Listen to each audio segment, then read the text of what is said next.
Les équipes masculines et féminines du jeu du bal au tambourin, présentes à la 27e édition du mondial de tambourin, sont de retour à Cotonou.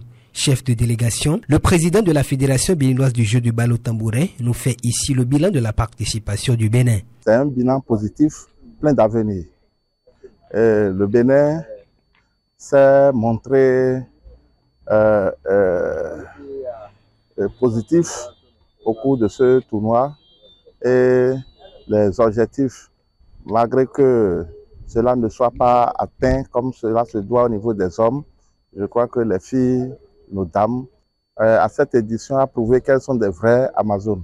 L'équipe masculine n'a pas brillé pour cette participation. Le porte-parole de l'équipe masculine justifie la performance de l'équipe. Faute d'expérience et je dirais d'expérience parce que la qualité technique et tactique est là. Mais vous savez, les grandes compétitions, les grandes rencontres, c'est souvent, ça se joue sur des détails. Et on peut dire que c'est l'expérience. Mais il faut reconnaître que l'infrastructure, le matériel, je dirais plutôt la disponibilité du terrain, nous a joué un peu parce que si on joue sur la terre, mais là-bas, on est allé sur un terrain beaucoup plus approprié.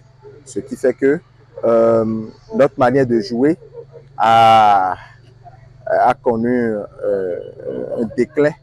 Le Togo et la Côte d'Ivoire n'ont pas pu être présents malgré les efforts du comité de la région Afrique. Jean-Mathieu Adessi, membre du comité, apporte des précisions. Et on a fait un planning désormais pour travailler de manière à ce que nous puissions avoir ces visas-là à bonne date et à temps, éventuellement pour voir s'il y a des problèmes à régler avant le fait de faire le déplacement, pour ne pas vivre les mêmes aventures comme ce qui s'est passé au cours de cette année. C'est donc fini pour l'édition 2024 du tournoi des Peines Mirabeau.